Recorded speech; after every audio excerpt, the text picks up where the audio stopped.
بسم اللہ الرحمن الرحیم۔ آج ہم سورۃ بقرہ کی آیت نمبر 29 کی تلاوت بھی کریں گے اور اس کا ترجمہ بھی سیکھیں گے۔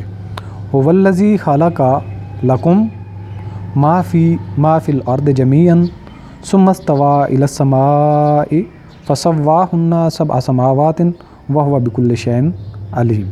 صدق اللہ العظیم۔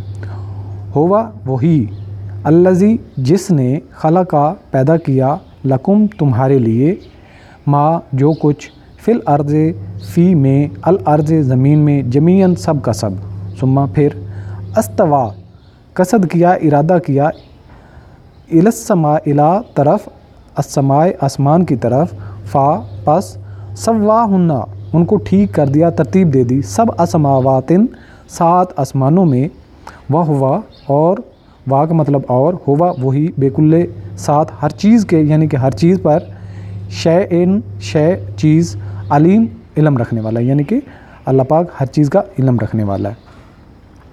هو الذی خلق لکم، وہی ذات ہے جس نے تمہارے لیے پیدا کیا، ما فی الارض جمیعاً جو کچھ زمین میں سب کا سب، ثم استوى الی السماء پھر آسمانوں کا جب ارادہ کیا، فسواہن سبع سماوات تو ان کو 7 آسمانوں میں ترتیب دے دیا، وہو بکل شیء علیم اور وہ ہر چیز کا علم رکھنے والا ہے۔ صدق اللہ العظیم۔